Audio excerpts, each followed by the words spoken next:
말씀은 요한복음 2장 1절에서 12절까지의 말씀을 제가 봉독하도록 하겠습니다. 사흘째 되던 날 갈릴리 가나에 혼례가 있어 예수의 어머니도 거기 계시고 예수와 그 제자들도 혼례의 청함을 받았더니 포도주가 떨어진지라. 예수의 어머니가 예수에게 이르되 저들에게 포도주가 없다 하니 예수께서 이르시되 여자여 나와 무슨 상관이 있나이까. 내 때가 아직 이르지 아니하였나이다. 그의 어머니가 하인들에게 이르되 너희에게 무슨 말씀을 하시든지 그대로 하라 하니라. 거기에 유대인의 정결 예식을 따라 두세 통 드는 돌 항아리 6이 놓였는지라. 예수께서 그들에게 이르시되 항아리에 물을 채우라 하신즉 아귀까지 채우니 이제는 떠서 연회장에 갖다 주라 하심에 갖다 주었더니 연회장은 물로 된 포도주를 맛보고도 어디서 났는지 알지 못하되 물 떠온 하인들은 알더라. 연회장이 신랑을 불러 말하되 사람마다 먼저 좋은 포도주를 내고 취한 후에 낮은 것을 내거늘 그대는 지금까지 좋은 포도주를 주었도다 하니라. 예수께서 이 첫 표적을 갈릴리 가나에서 행하여 그의 영광을 나타내심에 제자들이 그를 믿으니라.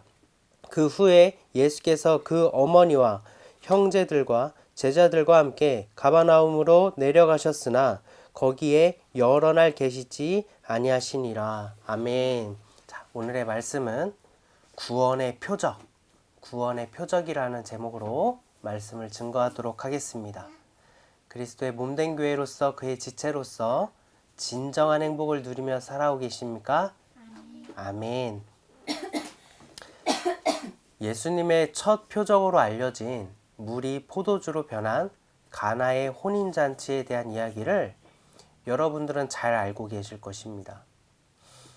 혼인잔치의 청함을 받은 곳에는 예수님과 제자들이 있었고 그곳에는 예수님의 어머니도 함께 있었다라고 성경은 기록하고 있습니다. 그러나 어찌된 일인지 혼인잔치에 포도주가 떨어졌고 이에 예수님의 어머니는 예수님께 포도주가 없음을 말하는 것으로 이야기는 시작이 됩니다. 그것이 예수님께서 능력을 행하시기를 기대해서인지 혹은 단순하게 이곳의 상황을 알려주시기 위하여 예수님의 어머니가 예수님께 이 사실을 이야기했는 것인지는 알 수 없으나 예수님께서는 조금 차갑게 대하시는 것 같습니다. 예수님께서는 어머니를 향해 여자여라며 다소 거리를 두는 듯한 모습을 보이시고 포도주가 떨어진 일에 대하여서 자신과는 아무런 상관이 없다라고 말씀하십니다. 이렇게 차가운 반응에도 불구하고 예수님의 어머니는 하인들에게 예수님께서 말씀하시는 대로 행하라고 지시합니다. 그 믿음이 작용한 것일까요? 예수님께서도 이곳의 사정을 외면하지 아니하시고 말은 나와 상관없다라고 말씀하셨지만 곧 하인들에게 돌 항아리에 물을 채우라고 말씀하십니다. 그리고 그것을 떠서 연회장에 가져다 주라고도 말씀하십니다. 이곳에서도 하인들의 믿음이 있었던 것 같습니다. 분명 물을 집어넣었는데 예수님의 말대로 행하자 연회장에서는 그것을 좋은 포도주라며 칭찬을 아끼지 않습니다.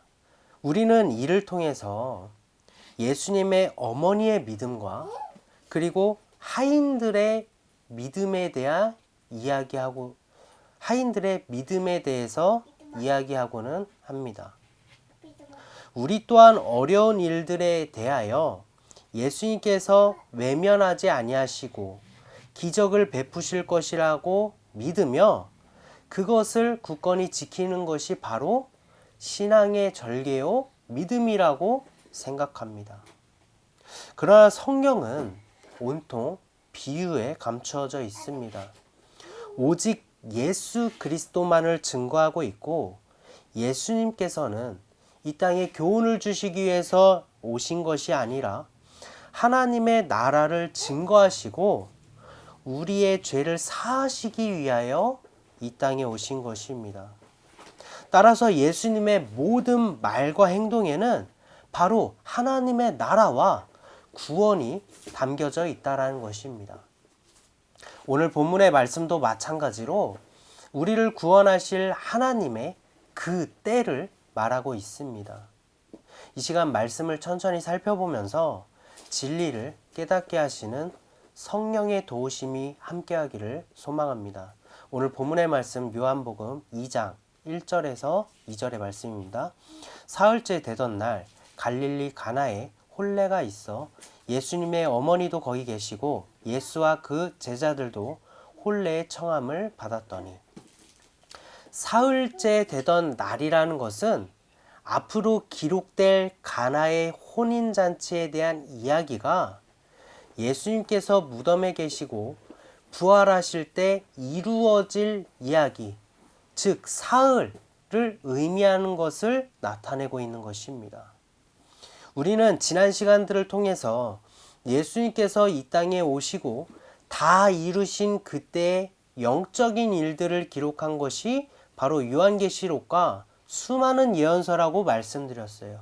오직 그때를 예언하고 그때의 성취를 기록한 것이 성경인 것입니다. 표면적으로는 예수님께서 혼례의 청함을 받은 그러한 배경으로 이야기를 풀어나가고 있지만 그 속에는 영적인 의미가 담겨 있다는 것입니다. 우리는 지난 시간 수가성의 우물가의 여인에 대한 이야기도 마찬가지로 영적인 의미를 담고 있다라고 살펴보았죠. 예수님께서는 수가성의 여인에게 물을 달라라고 말씀하셨지만 수가성의 우물가의 여인은 정작 본인은 물이 없었고 예수님께서 그 물을 주겠다고 말씀하시면서 물이 필요한 사람이 예수님이 아니라 그 여인임을 나타내시고, 이로써 예수님이 우리의 영원한 생수가 되심을 나타내시고, 예수님께서는 내 남편을 데려오라 라고 말씀하시면서 예수님께서 이스라엘의 진정한 신랑이심인데, 이스라엘은 열강들의 압제자 속에 5국가가 지나감으로 5 남편이 있었다라고 말씀하시고, 그날의 배경인 로마를 현재의 남편으로 비유하시며 지금의 남편도 내 남편이 아니니 라고 말씀하셨다라고 우리는 살펴보았죠. 오직 예수 그리스도만이 유일한 진짜 신랑임을 이로써 나타내신 것입니다. 표면적인 이야기 속에 이러한 영적인 진리가 숨겨져 있는 것입니다. 오늘 본문의 말씀인 가나의 혼인잔치 배경 또한 예수님께서 어린 양의 혼인잔치의 신랑이 아니라 청함을 받은 손님으로 머물고 계심을 우리는 주목할 필요가 있는 것입니다. 이스라엘은 연회장이라는 무리로 비유되어 유일하고도 온전한 어린 양의 혼인잔치가 아니라 다른 혼인잔치에 초대된, 즉 음행하는 이스라엘의 모습을 비유로서 나타내고 있는 것입니다. 오늘 본문의 말씀 요한복음 2장 3절에서 4절의 말씀입니다. 포도주가 떨어진지라 예수의 어머니가 예수에게 이르되 저들에게 포도주가 없다 하니 예수께서 이르시되 여자여 나와 무슨 상관이 있나이까? 내 때가 아직 이르지 아니하였나이다. 포도주는 우리의 죄를 깨끗하게 하시는 예수님의 피, 즉 보혈의 피를 의미합니다. 예수님께서 최후의 만찬 때에 제자들에게 떡과 포도주를 주시며 이것은 내 살이고 이것은 내 피라고 말씀하신 이유도 예수 그리스도라는 생명의 떡과 우리를 정결하게 하는 보배로운 피가 우리가 먹어야 할 영의 양식이기 때문입니다. 또한 요한계시록에서도 그 포도를 따서 진노의 포도주 틀에 넣고 그것을 밟을 때 그곳에서 뭐가 흘러나왔다고 했죠? 피가 흘러나왔잖아요. 피가 퍼져서 말 굴레까지 찼다라고 증거하고 있습니다. 이 포도가 바로 예수 그리스도시고 십자가에서 하나님의 모든 진노를 홀로 감당하심으로 짓밟혀져서 그 보배로운 피를 흘려서 말 굴레는 사람 키잖아요. 사람의 키까지 다 잠길 만큼 머리부터 발끝까지 우리의 모든 죄를 깨끗하게 하시는 의미를 담고 있는 것입니다. 그러나 예수님께서 신랑이 아닌 그 가나의 혼인잔치에 이 포도주가 떨어졌다라는 거예요. 예수님이 그곳의 신랑도 아닌데요. 다시 말해 그들의 정결하고 깨끗하게 할 피가 지금 없다라는 것입니다. 그 포도주가 없다라는 거예요.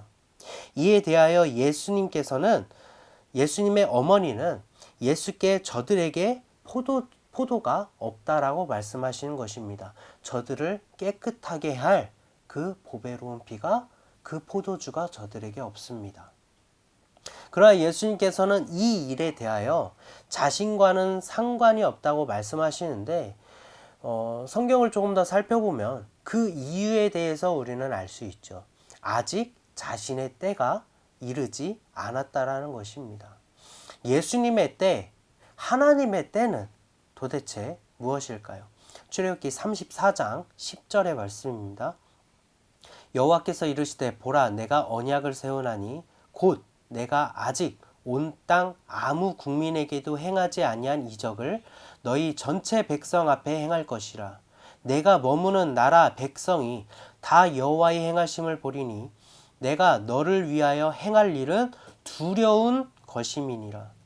그때는 아주 오래전부터 하나님께서 세우신 언약이며 조금 전에 읽었던 출애굽기 34장 10절의 말씀은 그 언약판을 주시고 돌판을 주시고 그것을 깨트린 다음 다시 새 언약을 세우실 때 하나님께서 말씀하신 언약인 거예요. 하나님께서 새로운 언약을 주신 내용이 바로 이 내용이라는 것입니다. 그 언약은 하나님께서 세우신 것이고 모든 자들에게 행할 것이며 두려운 일이라고 말씀하십니다. 그것은 바로 하나님 자신이신 예수님께서 우리의 죄를 위하여 십자가에 달리시는 날입니다. 예수님께서는 우리를 구원하시기 위하여 우리의 죄를 그 값을 감당하셔야만 했고 그로 인해 반드시 사망에 이르러야만 했습니다. 왜죠? 죄의 삭은 사망이기 때문에.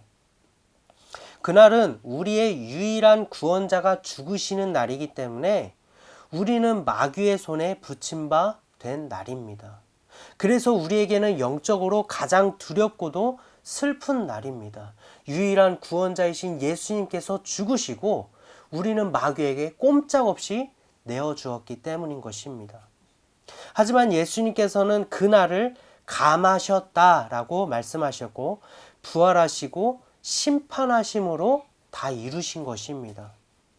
십자가에 달리시는 그때를 위하여 예수님께서 반드시 행해야 했던 일이 있는데 그것은 바로 예수님께서 성령에 이끌려 광야에서 시험을 당하셔야만 했습니다.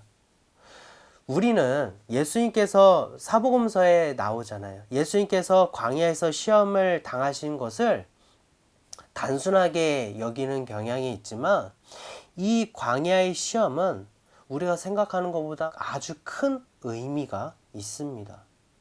예수님께서는 광야에서 40일을 금식하시며 말씀으로 마귀를 대적하셨죠. 마귀를 대적하기 위해서 예수님조차도 40일만큼의 노력과 시간이 필요했다라는 것일까요? 그것은 아니죠. 마태복음 26장 53절에서 54절의 말씀입니다.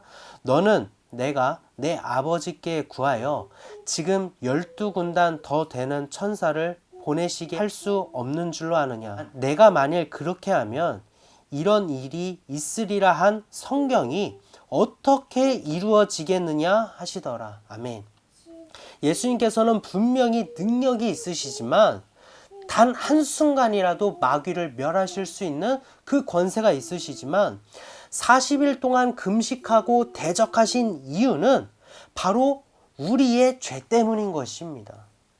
우리에게 육신의 죄가 임하였기 때문에 예수님께서도 우리와 같이 연약한 육신으로서 마귀에게 대적하셔서 생명의 아담의 길을 여신 것입니다.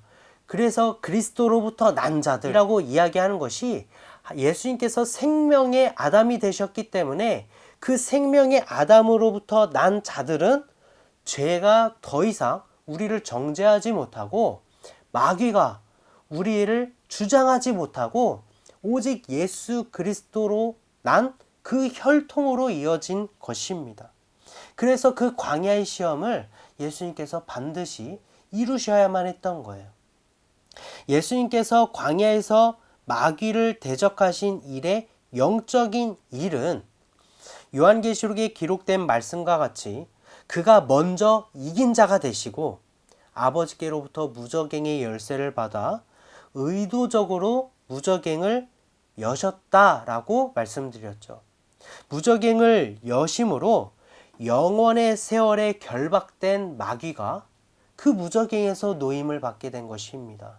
그래서 사복음서를 잘 살펴보면 예수님께서 광야에서 시험을 받으신 이후부터 귀신 들린 자들에 대한 이야기가 등장하죠. 바로 무저갱에서 노임을 받은 마귀들이 그 믿지 않는 자들, 즉 물이 있는 곳은 피해가는 마귀가 물이 없는, 즉 예수 그리스도가 없는 자들에게 들어갔기 때문인 것입니다.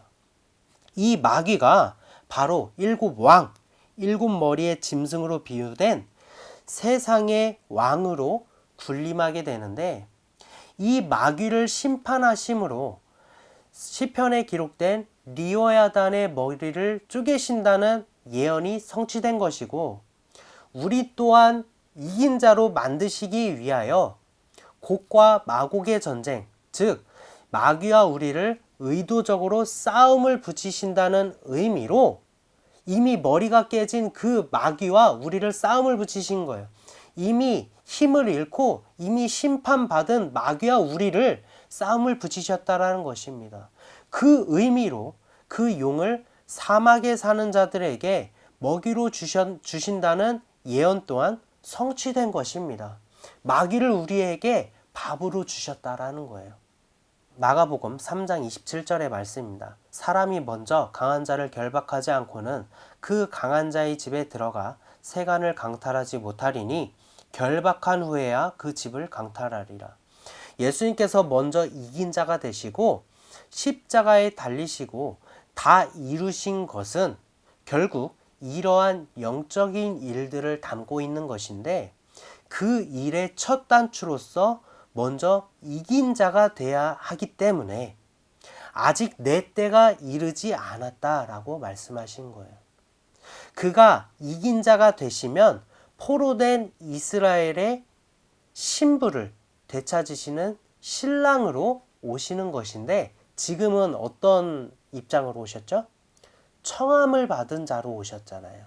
그곳의 신랑이 아니라 청함을 받은 자로서 온 그 시기임을 지금 성경이 말해주고 있는 것입니다. 오늘 본문의 말씀 요한복음 2장 5절에서 7절입니다. 그의 어머니가 하인들에게 이르되 너희에게 무슨 말씀을 하시든지 그대로 하라 하니, 거기에 유대의 정결 예식에 따라 두세 통 드는 돌 항아리 6이 놓였는지라.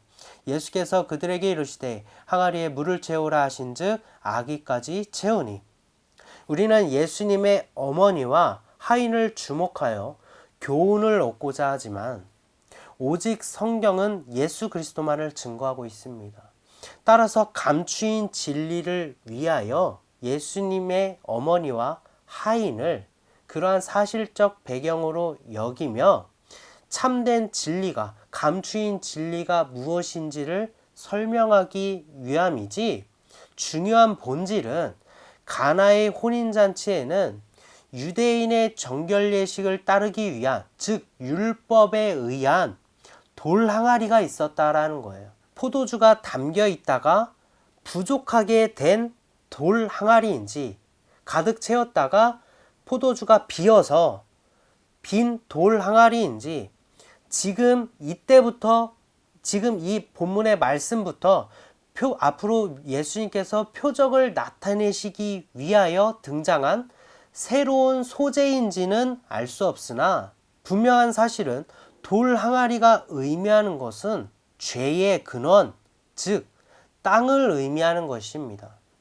이와 같이 흙이나 돌과 같은 죄의 근원과 물이 만나는 일들을 성경에서 종종 발견하게 되는데 레위기 6장에서는 토기에 물을 넣고 고기를 삶으며 그 고기를 먹고 토기는 어떻게 합니까? 깨뜨리라고 합니다. 죄의 근원인 그 흙, 그 땅은 깨뜨리고 오직 예수 그리스도이신 물과 그 다음에 우리의 희생 제물이 되신 예수 그리스도는 먹고 그 죄는 깨뜨리라는 그런 의미를 담고 있는 거예요. 민수기 5장에서는 가늠한 여인에게 토기에 거룩한 물을 담는 일이 있었죠. 예수님께서 진흙과 침을 이겨서 맹인의 눈에 바르시는 일 또한 죄인된 우리와 생수이신 예수님이 만나 죄 씻음을 의미하는 것입니다.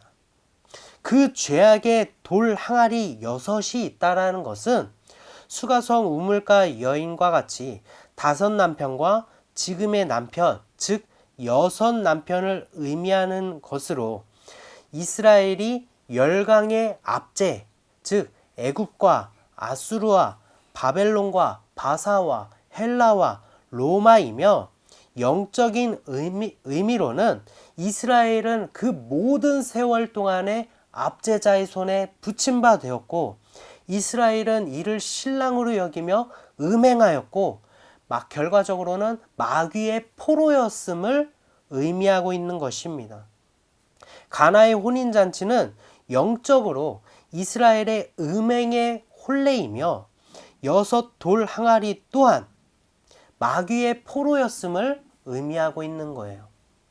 그러나 예수님께서는 그곳에 생수이신 예수님, 즉 물을 채우라고 말씀하십니다.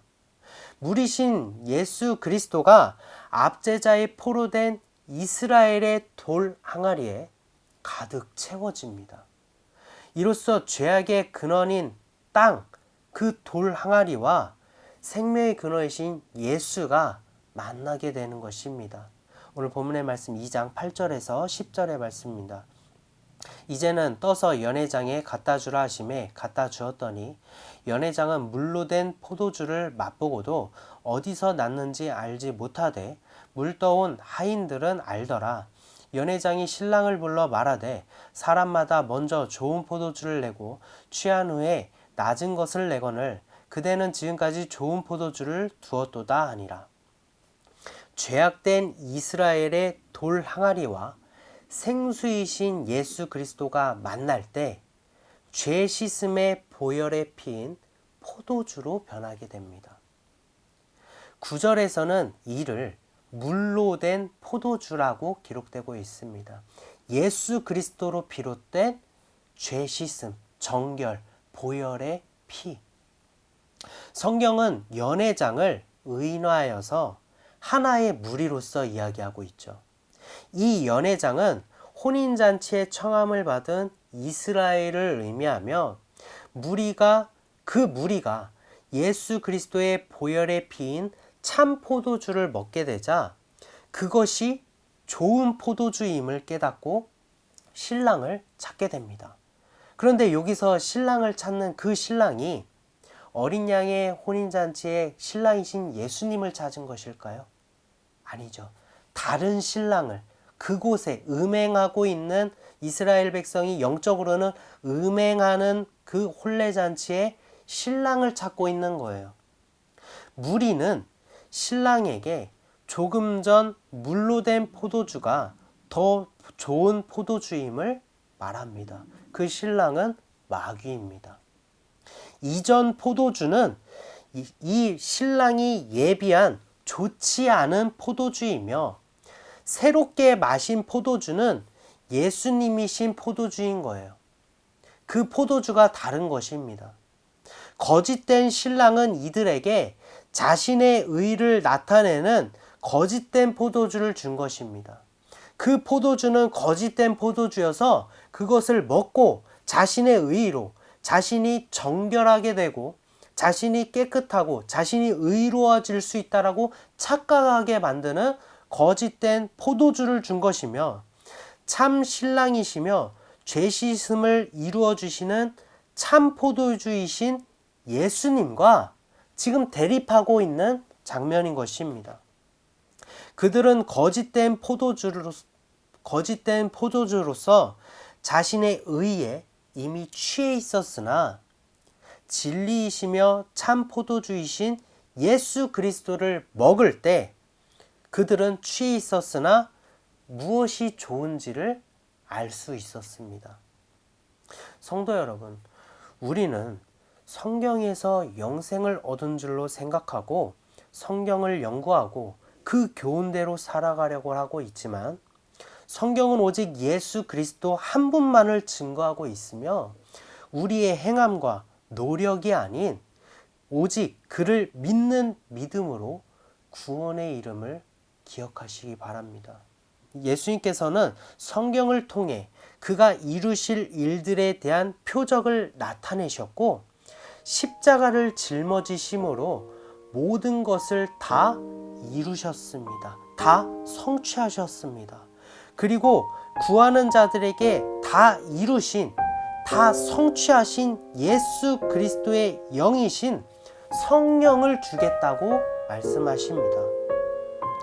그리스도의 영이신 이 성령이 없다라면 죄악의 돌 항아리인 우리에게는 물이 채워지지 않아 메마르고 죽어갈 뿐이며, 그곳에는 거짓된 포도주로서 가득 차게 돼서 나 스스로 의로워질 수 있다라고, 나 스스로 정결하게 될 수 있다라는 그 거짓된 포도주에 취하게 될 뿐입니다. 그러나 성령이 내 안에 충만하게 채워지면 성경의 모든 언약이 비로소 나에게 성취되어 참 포도주를 먹어 우리는 그 영이 소생되어지는 것입니다. 우리의 참 신랑이신 성령을 구하시는 성도 여러분이 되시기를 소망합니다. 우리가 아무리 노력하고 아무리 발버둥 쳐고 모든 노력을 다 동원한다고 할지라도 그 성령이, 그리스도의 영이 나에게 없다면 성경은 이미 성취되었지만 그 성취가 나에게 성취되는 것은 아닌 것입니다. 그렇기 때문에 우리는 반드시 성령을 구하고 내 안에 성취를 이루어서 이 모든 일에 넉넉하게 승리하여서 이긴 자가 되시는 성도 여러분이 되시기를 소망합니다. 잠시 기도한 시간 갖도록 하겠습니다.